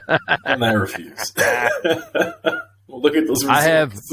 I have 17,000 email accounts. How long and everything. All end in Papa. Yeah, like, no. Papa1 at gmail.com. Papa2 This motherfucker. Go to 100, then say this or using Hotmail. Like, no. Yeah. Speaking of, what kind of cigar is that anyway? Who's that by? It's a Rocky Patel vintage 1990. Ah, okay. With the red band on it? Yep. Yeah, that's a good one. Yes. It's very good. It's a shorter burn. Not super thick. Like I said, honestly though, I mean, I don't know if people who smoke cigars can tell. This thing at 40% humidity has been burning so clean. Now it's got a little harder pull because it's a little drier, but which seems you would think it would burn easier. I was about to say, yeah. I would think it would burn faster and easier as opposed to slower or yeah. It's got a harder pull. Interesting. Really having to get my neck involved here. Lord. I suppose you're like, oh my god, really? Yeah, man. Shit. Well, that's my Robert De Niro right there. What? You laughing at me? You looking at me, huh? Yeah, I was watching. There's a scene on The Neighbors, just with Seth Rogen and Zac Efron, whatever. There's a great scene in that movie with that whole De Niro, you talking to me. I'm going to say it to you. That mess is hilarious, man. So the last time you had the Scully on and you were doing the SOA, man, today it's the De Niro. I have many talents. Shit. I'll drink vodka next time, and you'll see a whole different talent. Man, yeah. Ta-da! Like, no, put your clothes back on. Papa, don't do it. Papa goes full Pee Wee Herman. Then one of the babies pops out. What was that shit he did back in the day? That the Chinese, Japanese, dirty knees. Look at these. You never heard about that? Maybe, but I don't know. Oh yeah, look up Pee Wee Herman. Pee Wee Herman even? Oh yeah, Pee Wee Herman's a fucking weirdo, man. Oh, for sure, but I don't remember. Is that from his movies? No, this is when I think he did time for like being in the front of a theater, lost his goddamn mind, got up front, did this thing with his hands where he went eyes like Chinese, Japanese, dirty knees. Look at these. He pulled his fucking pants down. Oh. Exposed himself to everybody. Oh, yeah. Outstanding. Bravo. He started doing that. Yeah. Fucking freak, man. I'd hang out with him, though. I'd hang out with him. I mean, shit, it's Pee Wee Herman. Bring him to the table. Him and Marilyn Manson. Let's go. Yeah, I mean, it's Pee Wee Herman. You have to. It's almost mandatory. Yeah. I would have to. It's like Neil deGrasse Tyson, right? Yeah. I'd hang out with that guy. I mean, I think he's a weird fucking dude. Yeah. His ideas are out of this world. Yeah. No pun intended. But yeah, no. I was gonna say quite literally. Yeah. Dude, I mean, I've seen some of the things that that he's got out there. Some stuff he says, and it's like, it's interesting. I would have never even crossed my mind. Some people are more in touch with the other 95% of their brain that the rest of us have no contact with. Well, yeah, because we numb it with all the things, all the booze, and all the things. I don't do that. Yeah. Well, all 100% stimulated daily. I prefer it this way. My grandmother just recovered from small cell lung cancer. Sheesh. She's in remission. Good deal. She's 83, and the day that they told her you're in remission, she rang the bell at the hospital, and everybody was clapping and cheering and doing all the things. She went straight home, cracked a Coors Light, and lit up a menthol Benson and Hedges or something like that. Smoked it down and drank her fucking beer. And she's like, if I'm going to die, I'm going to die happy. I was like, hey. Yeah. Yeah. Hey, at that point. Like, I love you. Like, you are my heart and my fucking soul. But you have lived 83 fucking years. Yeah. She was born in 1940, like right before World War II kicked off. You know what I mean? She went through the Korean conflict, Vietnam, Desert Storms, fucking Afghanistan, Iraq, all the fucking things. She's seen it. She's seen her son serve during that. She's seen her grandson serve during all of it. Her husband served. Like, yeah. She's lived a fucking life. Yeah. I mean, so if you want to 80 is like, that's a great number to reach.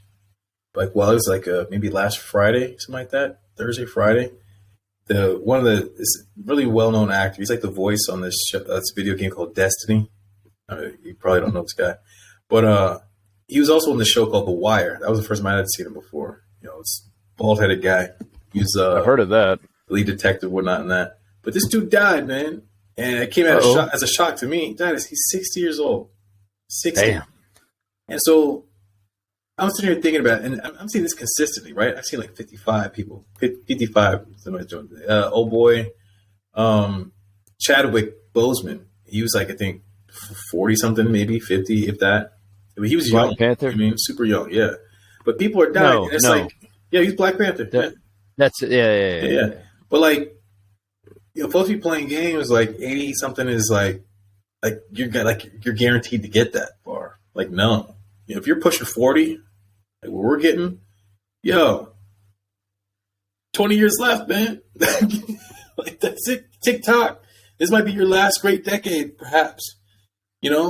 People out here, like, granted, I don't know what these folks are doing. I have no idea, Yeah, but, shit, people think that they got forever. And as lights go out. And you didn't even see it coming. Or maybe you did. I don't know. It's just wild, man. It's crazy, man, because I'm now talking to my mentors, and my mentors who were my age, what seems like yesterday when I met them, right? When I met them, I'm 20, 25, and they're 40, 45. And now I'm 30 and they're 50, I'm 35, they're 55, right? Mm-hmm. Math. I mean, right? Everyone's tracking what I'm putting down right now. But now all of a sudden my mentors are coming to me and they're like, yeah, man, it's so weird being at this age where like, you've had random family members die, but now like your friends are dying. Man. You're like, yo. It's crazy. And that's just around the corner, man. It's just around the corner. Yeah. I mean, granted, I don't dwell on none of that, but I do. It keeps me in check when shit hits the fan and I start And granted, like, I don't really trip about too much, mainly because I do keep this in the forefront on some level in terms of what truly does matter. Like a lot of shit, I'm like, I mean, priorities wise, a lot of shit doesn't matter. A lot of shit can be dealt with just like a clear head, less emotion. But yeah, stuff like That's how I roll with life these days, man. Like and trust me, dude, I've got my demons. Mm-hmm. I do. And it really takes a lot sometimes to get out of my own way.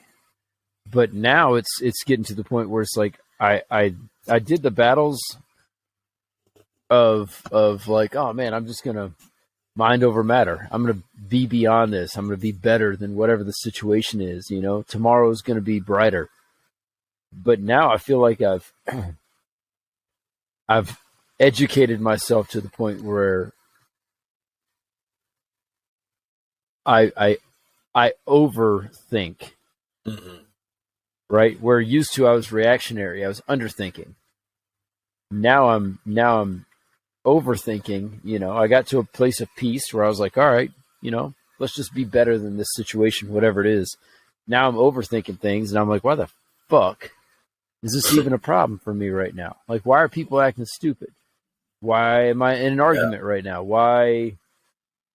And I try to keep my personal stuff out of it, especially when it involves like my wife. But my wife and I will get into an argument every once in a while, and I'm like, why is this happening?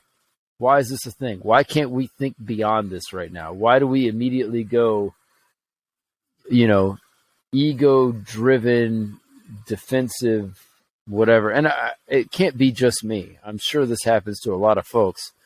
Oh, yeah, but I'm starting to see now, between you and I and whoever else listens to this, I'm starting to understand why good men go quiet as the years go by. Because it's just a lot easier. It's just a lot easier. Just, you know what? Like, I'm tired of arguing. I'm tired of trying to convince someone else to see things my way. So I'm just going to be fucking quiet. And when asked my opinion, I'm going to be the old grumpy asshole because I'm going to be honest. It's not because I'm an asshole or grumpy. It's just because I believe that as you get older, you don't get grumpier, you get more honest, and you're less tolerant of bullshit. And people are like, oh my God, I can't believe like you're so like inconsiderate and da da da da. Like, I'm like, no, it's not that I'm inconsiderate. It's that I've said this to so many people before, and I've tried to see it from both sides, and I've tried to sit here and spend hours with people, hours of my life I'm never going to get back, just for them to go and do the same dumb shit they were asking my advice on not doing. Mm. So at this point, I'm just going to say, you know what? Here's the honest truth. You're an idiot. You're going to go do this regardless of what I have to say. So go fucking do it. Go get your life experience. Go get the regret that you need to thrive off of somehow, which is then going to equate to you seeking attention from someone else, rinse and fucking repeat, and you're back where you started. But at the end of the day, I'm going to sit here and in my brain say, I fucking told you so. Yeah. But you didn't want to listen. And lose no sleep. Lose no sleep. That's quiet is exactly what I prefer to do. I'm not going to argue with irrational folks. I do my best not to. Even when I feel myself even getting kind of like caught up in it, I'm like, why am I even going back and forth? We're done here. I'm quick to walk. This is why I'm pretty much quiet on a lot of things, because it doesn't serve me in any way, shape, or form to even engage in some of the nonsense. And you know what's so funny is like, because I'm quiet, it like makes some people upset because they feel like I should offer something. But like you said, I've already said it.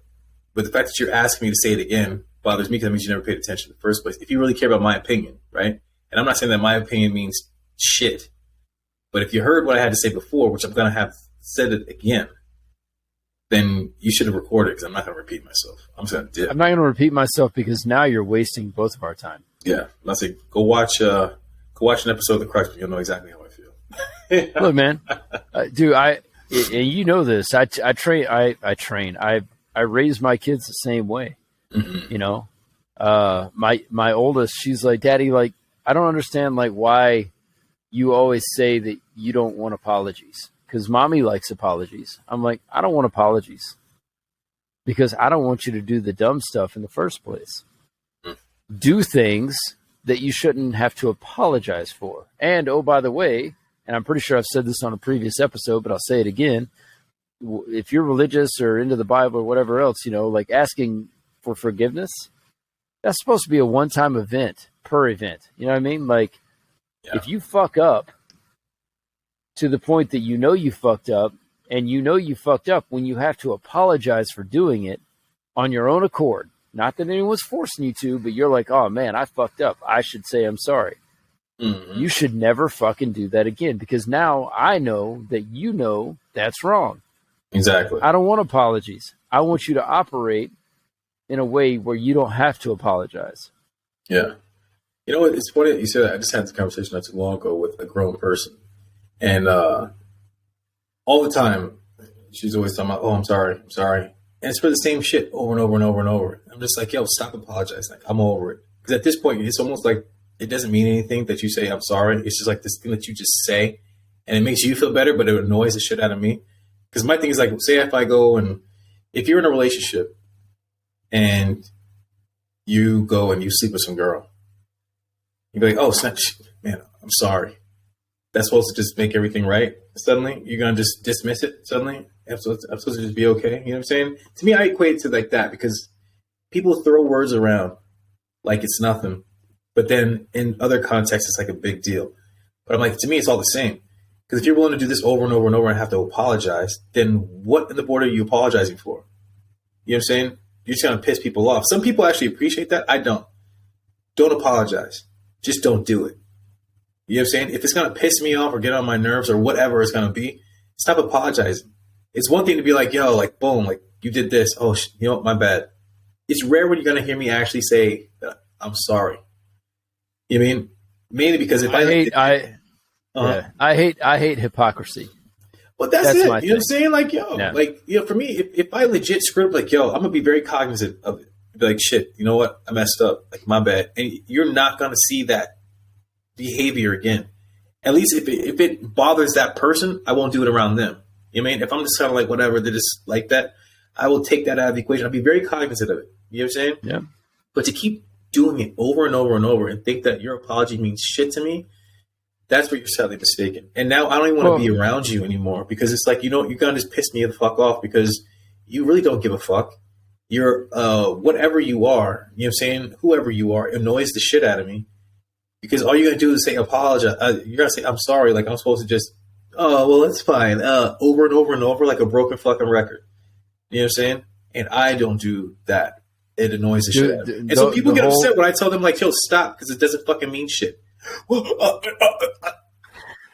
what I mean? Like, this is what they do. You know what I mean? I'm like, yo, how many times have you fucking said I'm sorry? And how many times I have to say, oh, don't worry about it. Move the fuck on. At this point, I'm golden rule, man. Golden rule. Do unto others as you would have them do unto you. Shit. And I'm going to tell you what right now. This is where the hypocrisy comes in. If you're going to sit here and tell me that I hurt your feelings for whatever, pick a topic. Oh, yeah. That hurt my feelings. You should apologize. Okay. If I hurt your feelings, I will apologize. But if you turn around and do the same fucking shit to me that you forced me to apologize to you for, oh man, and you refuse because your ego's too big or whatever else to apologize to me immediately, and I got to draw it out and make a fucking case, we're done. I don't want to fucking talk to you anymore. Like, I just don't. Get over the fucking hypocrisy. You can't have it both ways. You can't be offended and be offensive at the same time. It just doesn't work that fucking way, man. That's the whole have your cake and eat it too, I guess. Like, sure. Stop being a hypocrite. Sure. We live in that world. Stop being a fucking hypocrite. You know, eating the cake, you know, having it both ways is like what people were trying to really push for. And it's just not. I think that's where like some of this backlash is coming from some folks because they don't live by that. They don't understand that. They say, I'm supposed to be like this, but then I also want to have it this way as well. And it's like, well, that completely contradicts everything you just said. And that makes zero sense.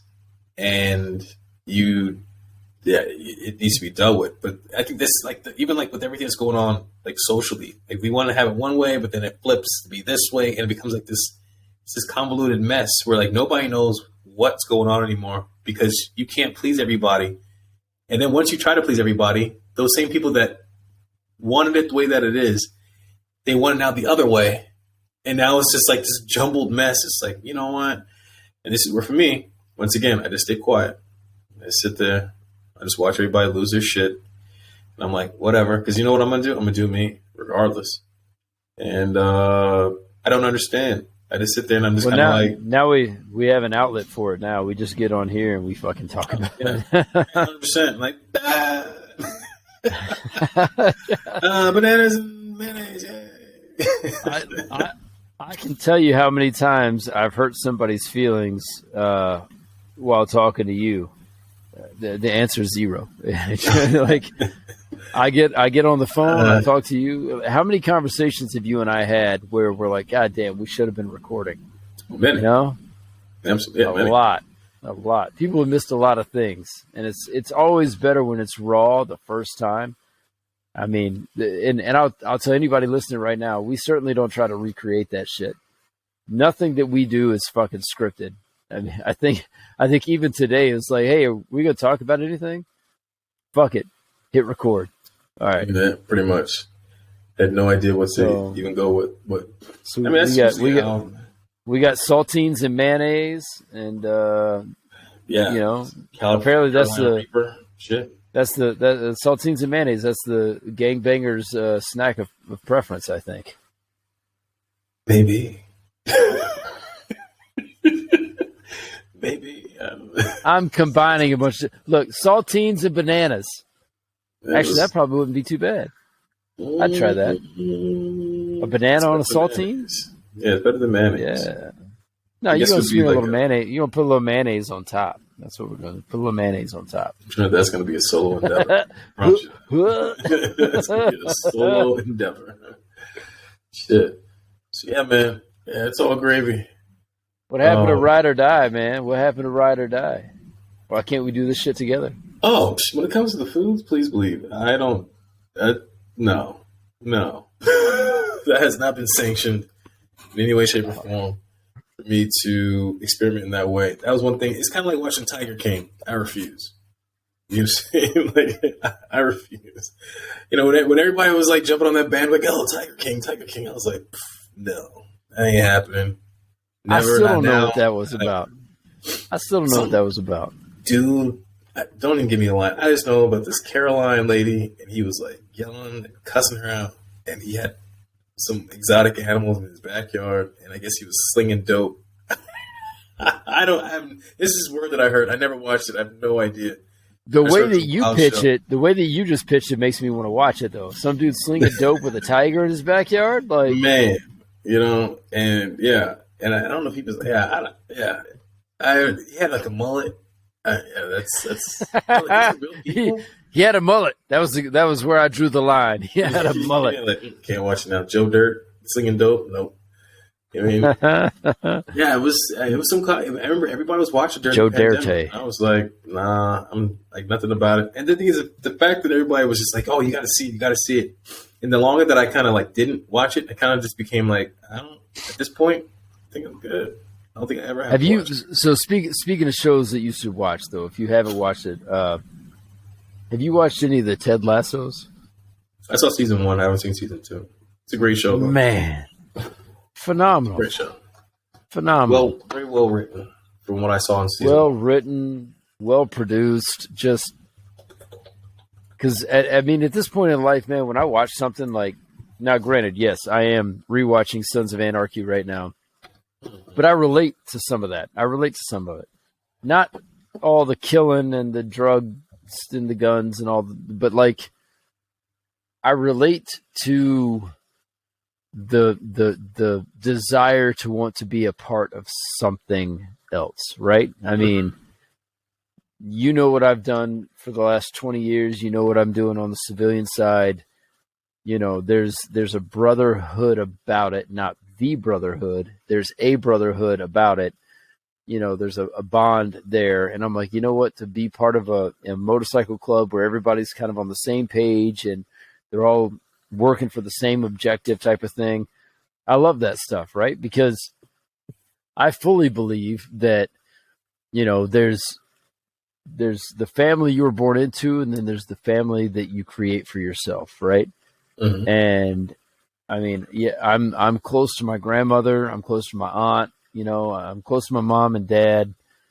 But I am closer to my inner circle of friends that I've had for the last decade or 2 decades, to include folks I haven't talked to in years that I could dial up right now, bring them on as a guest, and they'd be happy to fucking be here, and they'd probably have a lot to say and chime in, and you would never guess that I hadn't talked to these folks in 3 years, Mm-hmm.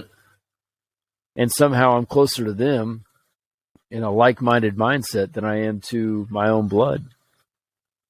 Oh, yeah. I mean, I think I talked about it on the last episode. I just met up with my cousin in Vegas that I hadn't seen in 5 years. Mm-hmm. And nothing fucking changed. We just picked up and went. He's like, hey, man, old-fashioned? He's like, hell yeah, old-fashioned. Of course. Of course he knew. Of course. Because I already knew what was happening, right? You want to go throw some dice? Hell yeah, let's throw some dice. All right, cool. Won a couple dollars playing dice? Well, let's go fucking play some blackjack. All right, cool. Let's get after it. I mean, like nothing ever fucking changed. And yeah. I love that. I love the reliability of folks, I mean, at this point in age, I think we've all established pretty much who we are in life, what our objectives are. We know what makes us happy. We know what upsets us. And we'll go do what makes us happy, and then we'll go to the bar and talk about what upsets us. So yeah, pretty much. I mean, and that's not difficult, Yeah, no, it's simple. I think that's just the way it should be. Nothing has to be like that. I don't know. That's why I prefer that. I shouldn't have to. I just had this conversation earlier. This girl's, well, you don't tell me anything. I was like, what am I going to tell you? Like, what do you? The fact that you say that, you're trying to force like a conversation. It ain't. We don't have a combo. You know what I'm saying? I told her earlier, I was like, I can sit there and talk to my boy about whatever. We can solve, as we say, we can solve all the world's problems in like one conversation, and it's cool. But the fact that we have to force combo, there's really nothing there. You know what I'm saying? Like, simple as that. I don't know what else to say. That's a really good representation of it too, and exactly what I said a minute ago. I mean, almost 2 hours ago, and this is definitely going to be a part 1 and part 2. This is part 2. No, so let me just. I mean, this whole podcast was not designed to like solve the world's problems. It also wasn't necessarily designed to impart wisdom on anybody. This was me and Salt wanting to get together and leave a living diary for our kids, for people who, know us and like enjoy having conversation with us, and maybe they can catch a piece of a conversation with Salt and I that they otherwise weren't a part of. But we just hit record. We hit record and we talk. I mean, right? And it's honest. And the conversations you and I have here, the same conversations we would the same conversations we would have sitting next to the bonfire, smoking cigars and sipping whiskey, except now we're recording it, and I think that's a beautiful thing. It's a beautiful thing for us. Yeah, we just get on here and just talk some shit. Have a good time. And let it be. Yeah. And now I am on drink number 3 right now, and based on my story earlier, we know what happens when I'm done with drink number 3. Everybody's going to see Papa in full form. So, I mean, yeah, I think at this point, I'm sure folks probably been tuned out anyway. So, let me ask something. Mm-hmm. I don't think they've tuned out. I haven't tuned out. What's been like in the next 10 minutes and change? Mm-hmm. When was the last time, days, weeks, months, years, someone gave you advice that really resonated with you, that you were like, holy fuck, I never thought about it that way before. Has that happened in a while? I want to say yes. I still remember what. I have to think about that. Something I was just like, you know what? I like that. It's a good way of looking at it. I'll kick it off. I'll kick it off while you think about it. And this didn't happen recently necessarily, but it was one of the biggest things that has changed how I look at life. And it was a mentor of mine. It was my Hollywood mentor back in the day.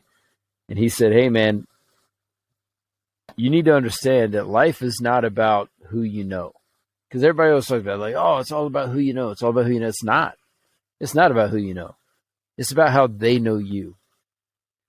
You can sit here and tell me I know everybody, this person, that, and the third, whatever. I just used your lingo. I did. I stole that from Salt. This, that, and the third. That's all Salt. They can sit here and all day long and fluff you up saying, I know this person or that person. But if you put them in front of them, how does that person know them? You know what I mean? Yeah. And it relates to so many different things. You know, I can sit here and talk about, I hinted at it earlier, oh, I know this casino owner. He doesn't own a casino. He owns 5 in Las Vegas. Mm-hmm. And I can prove to you I know him because I have him on speed dial. I could call him right now and he'd probably answer. And he would only answer because he would probably think that I'm coming out tonight. And I don't mean out of the closet. I mean like downtown. Like, you know. But it's about how people know you. And there's so much more to that sentiment than just like, oh, okay, like, no, we're cool. Like, no, it's not about just being cool. It's like, do you know each other on a personal level? Does that person that you talk about knowing, did they know you on a personal level where they respect you and they want to hang out with you? They want to be around you. You know what I mean? Like, mm-hmm. I learned, and now, granted, this was told to me in my early 20s when I was coming up and doing some stuff in Hollywood, and you could take it down to the basics. I mean, bare minimum, early 20s, when I was in my early 20s, the ability to get into a nightclub in Hollywood, there was a lot of flex there, right? So if I'm like, oh, I know the bouncer, or I know the guy at the door, or I know the promoter, or whatever. Well, you can say you know them because you met them once, but do they know you? Meaning, when you show up, are they going to walk you in? And I know you know firsthand, when I say I know somebody in that environment, we get the red carpet treatment every time. You know, we walk up, say, yo, what's up? What's up? And I may not have seen these motherfuckers in years. Yeah. But if I call them up and tell them I'm coming through, there's no questions asked. I mean, you would hope so. Yo, if someone said they got connects, like, yo, hey, I'm gonna go talk to my man. The dude's like, yo, who the hell are you? Get out of my face. That's a wrap for you. You know what I'm saying? Like, don't claim something if you can't pull it off. I don't give a shit if you just made it up and it just happened to work out. That's great. You know what I'm saying? But it's kind of like, you know, like dudes be, you know, I guess it's happened to me. Girls do this shit, but like dudes that like lie that they slept with a girl. You know what I'm saying? And she's just kind of like adamant, like, I would never sleep with this motherfucker, like ever. You look like a fool. Like, why would you go there? Why? I mean, granted, everybody does it to, you know, for status, for props and all that good stuff, you know. But when the truth comes out, you look like an absolute fool, and no one's going to listen to nothing you have to say at that. All your credibility's gone. You know what I'm saying? Like, yeah. It's gone. So, I mean, you know, to me, like, I think if you got it like that, then some people, like, for me, I'm like the opposite with that, right? Like, some people need to talk all that, like in terms of what they have and all this good stuff. For me, I like it kind of quiet, where I can just kind of show up and be like, hey, and things just kind of happen. I want it to be very, very, very subtle, very quiet. It's just kind of like, that's that, you know, or they send a text, so they just like come to the back, like, sounds good. That's that Enrico Suave JC side of you, though, right? That's that. No, I mean, No. That's that New York in you, though. That's that New York in you, right? Like, I think it's just a personality thing where it's just like I like things quiet. I don't want the attention. I just want to make things happen on a very low key tip. I don't I don't need like it. I don't all like the attention extra. either at all. Yeah. I don't like attention. I hate it. You know what? Look, I know who I am. I know who Well, I am. absolutely. And the thing is, and it's cool. And when you're in your zone and we're just going there, you just front door, bing bong, and it's just happening. It's like, yo, yeah, that's great. It's exciting. You know what I mean? And it's, and everybody's like, oh shit, those do this. For me, I'm like, yo, like, I'm gonna come through into the back, preferably. If I gotta go to the front, so fucking be it. But I don't want to. I want to just streamline. As soon as I show up, I want it to be just like bang. I don't want to have to nothing. But I prefer to come through the back.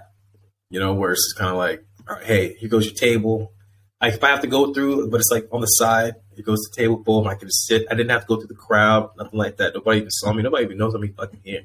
I'm just like, You already know. You already know how I roll when it comes to that shit, though. Like, yeah, your front door. Everybody seeing the train, the entourage coming through. You're pointing and doing all this on the way, and I'm over there like, oh man, you know what I mean? But it's all directed at you, so it's all good. So I can, all right, cool, But yeah, we have so many things about our history and life that we have not even started to tap into on this podcast. We'll get there, though. We'll get there. Yeah, there's gonna be more, I'm sure. In a couple of weeks. I'm waiting for you to end. I want you to end this, but I want you to end this with me doing the gun fingers. And that'll do it. Everybody, you guys take it easy. Salt, Papa, we are the Cruxman. Peace. Oh, shit. Motherfucker.